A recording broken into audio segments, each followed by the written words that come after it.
Chapter 9 Hammurabi of Babylon. We are going to take a short detour from our story of God's chosen people and turn our attention back to the east. The land between the Tigris and Euphrates River at the southern end had become known as Babylon. This land, which we call Sumer in Chapter 3, had endured a rather chaotic existence so far. Way back, a king named Sargon had tried to unite the Sumerians. The king was not a good man. He used force to make people behave the way he thought they should. King Sargon, who was determined to conquer the entire area of Mesopotamia, the land between two rivers, and he accomplished this by fighting every city-state located there. Eventually, he defeated all of them and became the king he desired.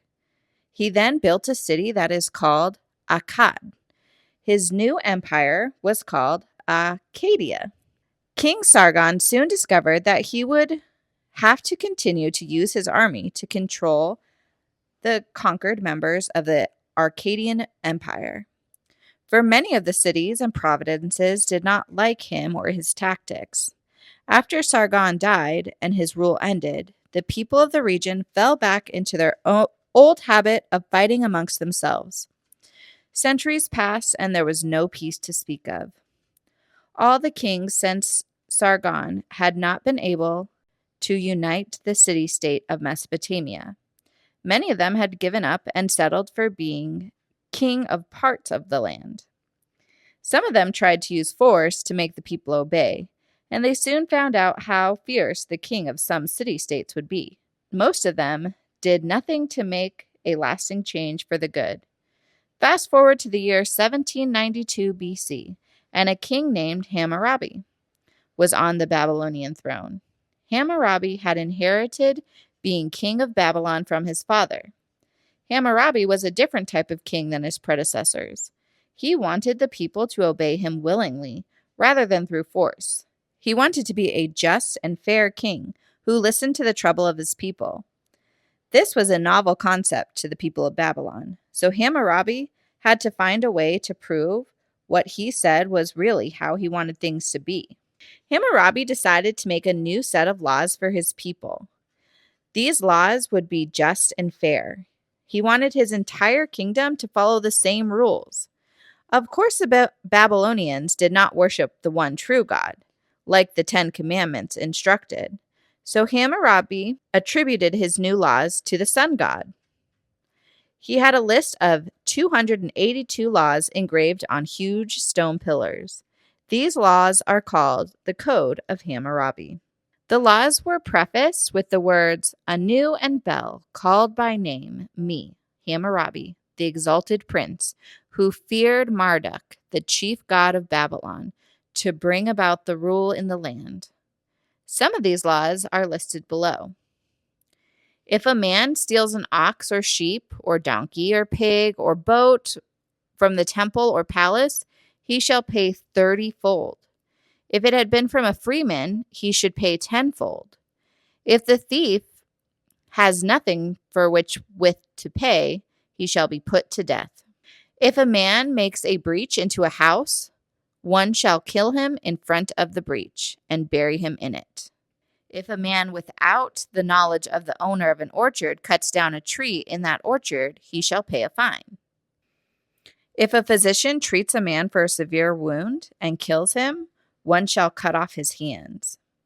If a builder builds a house for anyone and do not build it solid, and the house which he has built falls down and kills the owner, one shall put that builder to death. You may be asking, what's the big deal about a list of laws written by some guy named Hammurabi? Actually, Hammurabi's code is important for two reasons. First, this is the first written set of laws that we know of. These laws give us a peek into the lives of the early Babylonians. What kind of society would live by these codes? Many of these laws pertain to the moral and cultural aspect of the society. Second, and perhaps more importantly, these codes applied to all the citizens of Babylon. Nobody was exempt from them. This means rich people as well as poor people, were held to the same level of honesty compared to the other civilizations of that time. These laws were very unique. Hammurabi was extremely religious. He gave the gods credit for giving him all of the wonderful laws, and he encouraged his people to learn from the gods. He also rebuilt the temples and sacred sites that had been destroyed in the years of war between the city-states. Little did he know that many centuries later, Babylon would become one of the most powerful nations on the face of the earth. The reign of Hammurabi lasted 42 years, from 1792 to 1750 BC. But a stone engraved with his set of laws still exists. A stele containing the Code of Hammurabi was found by the Egyptologist named Gustave Javier in 1901. It has been taken as plunder as far back as the 12th century BC to Suzan Elam, which is modern-day Kazakhstan, Iran. This giant artifact is shaped like a huge index finger. With the engravings of the code are written in the Akkadian language using cuneiform. There are 44 columns of writing containing 28 paragraphs. It is considered one of the world's oldest deciphered writings of noteworthy length. You may be able to see it one day because it's in the Louvre, a famous museum in Paris, France. Babylon, the land between two rivers, and the original home of Abraham, would eventually play an important role in the history of the Hebrews. In our next chapter, we will return to the story of the family of Israel. God is about to lead them out of slavery and back into the land he promised to Abraham's offspring.